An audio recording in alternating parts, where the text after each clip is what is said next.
Bonjour à toutes et à tous et bienvenue dans ce RDDT, encore une fois un petit peu spécial. En effet, avec l'ami Nico, nous avons décidé de récupérer, de recycler finalement, nos reviews, nos chroniques qu'on avait fait dans le live du mois. Bah oui, ça m'embêtait que ce soit perdu dans le marasme youtubien de notre chaîne, et qu'on puisse pas comme ça taper sur YouTube le titre de la vidéo, paf, tomber sur la BD en question. Et comme vous pouvez le constater, vous pouvez retrouver cette émission sur YouTube et sur tous les agrégateurs de podcasts où vous pouvez les écouter quand bon vous semble. Aujourd'hui, on vous parle du Punisher, et pas n'importe lequel, le Soviet. Punisher Soviet de Garth Ennis et Jason Burrows. Une émission, si je me souviens bien, où l'ami Nico et moi-même, on n'était pas tout à fait d'accord sur le titre. Je vous laisse découvrir ça, il vous laisse donc avec nous, et je vous reprends tout de suite après pour papoter un petit peu, parce qu'on n'est pas des bêtes. Et donc, ce Punisher Soviet. Eh ben, je suis mitigé aussi. Eh ben, pas moi. T'as bien aimé? Ah, moi, j'ai kiffé. Oh. Alors, j'ai kiffé. Du coup, si ça te va, je dis ce que j'en pense, comme ça, après, Ah, je vas-y, vais faire vas-y. ma bouche. Alors, Punisher Soviet, publié chez Panini en 100%, il me semble. C'est ça. Donc, ça doit coûter 18 balles. 18 balles, ouais, Bah, comme ouais, ça. ouais. C'est une histoire qui se tient en un tome. Donc, c'est ça qui a de C'est un cool. one shot, ouais. C'est que c'est... Il est bon. C'est un truc qui se tient en un tome. Donc ça, c'est plutôt cool. Ben moi, il y a des trucs que j'ai pas du tout aimé. Vraiment. Il y a des trucs... Je me suis demandé pourquoi. Les dessins... Alors, je vais d'abord dire ce que j'ai aimé. Effectivement, si on veut du gore, quand on va sur le Punisher, il y en a. Au niveau des thèmes abordés, au niveau des thèmes abordés et des des thèmes abordés et de la manière dont c'est fait tout ça, oui, parce que il y a des thèmes forts abordés, notamment la guerre en Afghanistan, en Irak, machin. Non, merci. Il y a vraiment des trucs forts à aborder.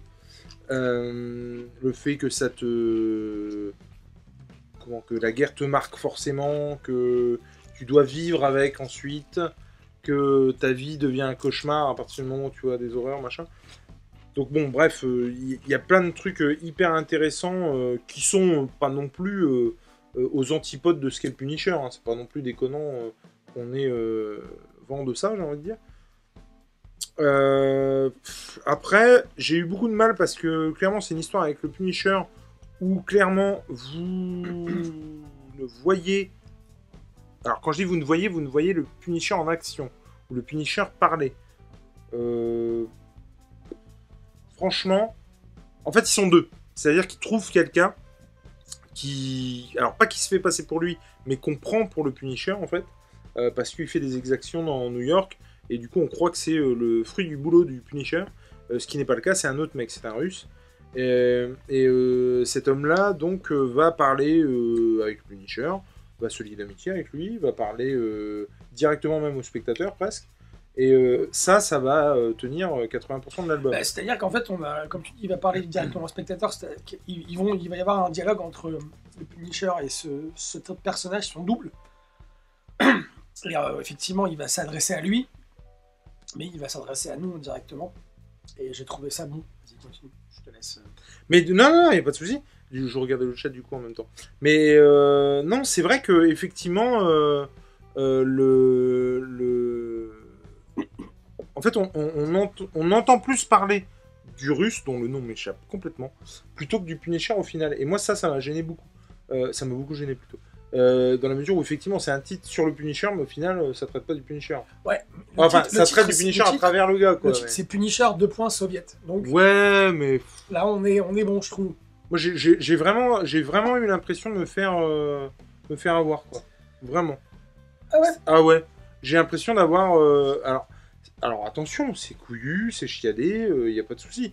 Mais en gros, on me vend une histoire sur le Punisher et au final, c'est l'histoire d'un mec lambda, enfin lambda non, puisqu'il lui est arrivé des trucs de fou, mais c'est l'histoire de ce mec-là, quoi.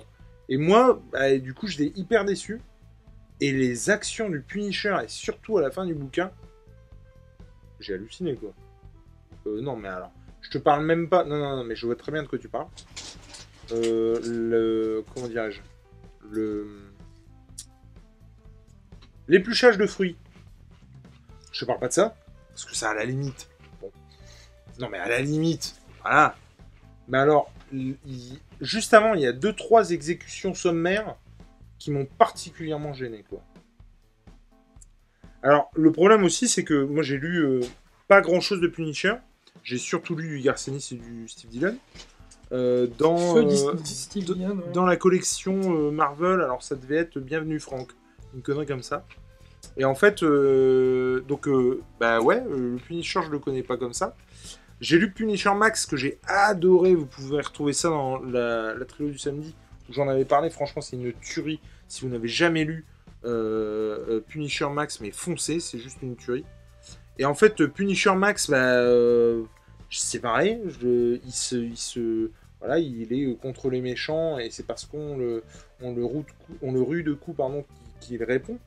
Là, en l'occurrence, franchement, il y a un moment où il bute des mecs de sang-froid, d'une balle dans la tête, mais waouh, quoi. Et moi, alors, on en parle souvent avec d'autres.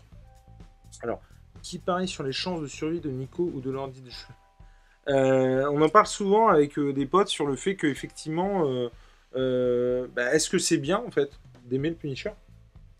Est-ce que c'est bien parce que c'est quand même un gars qui est un anti-héros par excellence. Est-ce que machin? Non, c'est surtout... Et en fait, je finis juste là-dessus. Jusqu'ici, moi, j'étais plutôt à dire, ouais, carrément. Là, dans celui-là, franchement, c'est le Punisher que j'aime pas. Clairement. Mais clairement, quoi. J'ai halluciné. Imaginons, déjà, que tout ce que lui a raconté le mec est faux.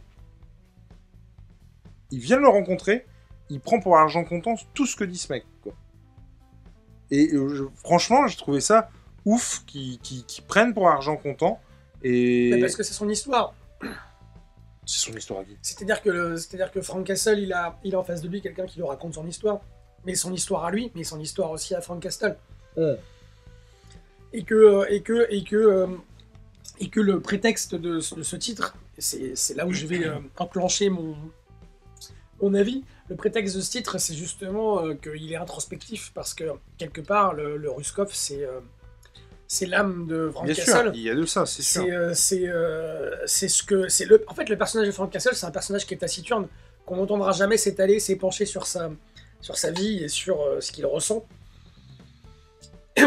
Et je trouve que Garcenis, il a eu l'intelligence de se dire, tiens, alors moi c'est comme ça que je le vois, tiens, peut-être si je faisais un titre sur le Punisher qui s'épanche, mais sans que ce soit le Punisher qui parle.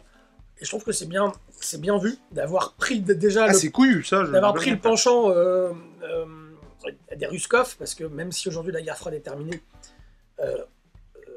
telle qu'on l'a connue, il y a toujours cette rivalité, merci, entre les Russes et les Américains. Et le fait de comparer le Vietnam avec l'Afghanistan, parce qu'en fait l'Afghanistan c'est le Vietnam des Russes, moi j'ai trouvé ça super bien fait.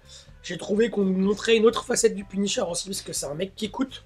Et là il écoute, il donne de brefs conseils. Et puis à la fin justement, il y a une espèce de...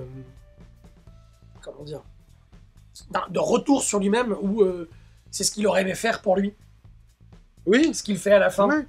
Et j'ai trouvé ce titre... Alors déjà, moi, quand j'ai commencé à le lire, j'ai retrouvé forcément l'atmosphère qu'on a lue dans les Punisher de Garcenis et Steve Dillon. Le dessin, il y a un peu... Il y a un peu Steve Dillon chez Jason Burroughs. Par contre, juste 2 secondes sur le dessin, moi j'ai surkiffé son dessin. Le dessin est top. Franchement, c'est du super taf. Vraiment ça correspond complètement à Punisher. Ouais. Mais et comme toi, j'ai pas beaucoup lu de choses de Punisher, à part des trucs, Garcenis et Steve Dillon, mais j'ai retrouvé le Punisher que j'aime. Vraiment, tu vois, contrairement à toi. Et j'ai retrouvé le Punisher que j'aurais aimé trouver, que j'aurais aimé voir avant, dans d'autres titres, dans les titres que j'ai lus. Parce que là, effectivement, même s'il fait des choses de sang-froid, il y a des moments où il a des émotions qui transparaissent par le biais du russe. C'est-à-dire qu'à un moment donné, le russe, il s'effondre par rapport aux souvenirs qu'il a. Et on voit en fond le Punisher qui le regarde dans le vide et qui en pense pas moins. Et c'est ça qui est génial, je trouve, de la part de Garcinis, c'est de nous avoir montré un Punisher qui a des émotions, qui a des sentiments, contrairement à ce qu'on peut voir d'habitude, où là, il tue de sang-froid, il est méthodique, il est chirurgical. Là, il l'est aussi, mais on voit plus l'histoire du Ruskov en Afghanistan et ce pourquoi il est là. Pourquoi il est là, et c'est pour de bonnes raisons. Et le Punisher, oui, je suis d'accord avec toi, ce petit côté scénaristique où on aurait aimé qu'on nous explique pourquoi c'est vrai ce qu'il dit l'autre. Mais on le voit à la fin, en fait, que c'est vrai ce qu'il a dit l'autre, tu vois. La réaction des oui, bien sûr. Mais du coup, ouais, non, enfin, en tout cas, moi, je ressens mitigé de cette lecture, vraiment. Mais, ouais, non, j'arrive pas à... Je sais pas, tu vois, j'allais te dire, est-ce que je l'achèterais quand même par souci de complétiste, tu sais, ouais, si tu veux, de complétiste à ce niveau-là, mais bon, t'as enlevé la peau ou pas? Non, faut que tu l'enlèves. Je l'ai pas réussi. Il est team, on n'enlève pas la peau du saucisson, moi je comprends pas. Enfin bref. Ah, ça va être chiant pour les gens là. Ah, ce titre, il était bon. Je vous conseille de le lire, parce que, déjà, pour vous faire votre propre idée, et c'est le Punisher, c'est Garcinis. Scénaristiquement, ça tient carrément la route. C'est un super titre, je trouve, en plus un one-shot, ni plus ni moins. Il pouvait pas en faire moins, il pouvait pas en faire plus. Alors oui, on pourra en redire, on pourra en reparler par rapport à ce que tu dis, je suis d'accord. Le fait que le Punisher, qui est quand même réputé pour être le mec qui est vachement sceptique et puis qui fait des recherches avant de s'engouffrer dans la faille. Là, il y va quoi, sans... Alors, après, en fait, le gros problème... Salut G. Oui. Coucou lapin. Le gros problème... Ah, tu viens pas peut-être. Le gros problème, en fait, c'est que si on m'avait prévenu, en fait, si on m'avait dit, parce que je ne connaissais rien du titre, j'y suis allé les yeux fermés, en fait, et si on m'avait dit, ouais, par contre, je te préviens, c'est pas...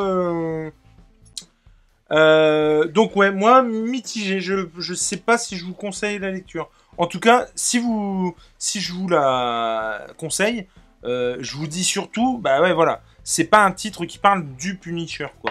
Ou alors qui en parle, mais par des biais détournés. Donc, oui, voilà. C'est pas... Voilà. Moi, j'ai pris ça pour un petit bonbon. One shot.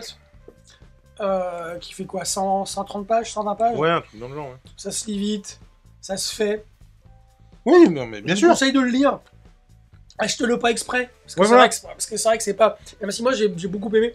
Achetez-le pas exprès parce que... Essayez d'attendre qu'il soit en occasion. Je sais pas, parce que déjà... c'est Panini. Il faut pas leur donner des thunes. Qu'est-ce que j'ai dit? Tu peux pas dire ça. J'ai dit quoi? Non, mais en tout cas, ouais. Moi, c'est pas... C'est pas le Punisher que j'aime, quoi. Moi, j'ai bien aimé. Ah, c'est justement ce côté introspectif. Voilà, vous avez pu le constater, c'est un bon titre dans l'ensemble, mais ça nous a divisé quand même, et c'est ça qui est cool aussi, c'est ça qu'on adore, et c'est ça qu'on cherchait dès le premier numéro de Rencontre du deuxième type, c'est-à-dire se prêter des trucs, ou en tout cas, là en l'occurrence, se mettre d'accord sur un titre, et puis voilà, savoir si l'autre va aimer ou pas, et vous en parler, partager notre modeste avis sur la question. Quant à moi, il me reste à vous dire 2-3 petites choses. Si vous avez aimé ce que vous avez vu ou entendu, vous pouvez mettre un commentaire positif ou un pouce en l'air. Et j'ai envie de dire, même si vous n'avez pas aimé, bah faites-le, ça mange pas de pain. Si vous n'êtes pas abonné, il est encore temps de le faire. Et rappelez-vous que ce soit de la BD, du comics, du manga ou même du roman, l'important, c'est de lire. Ciao!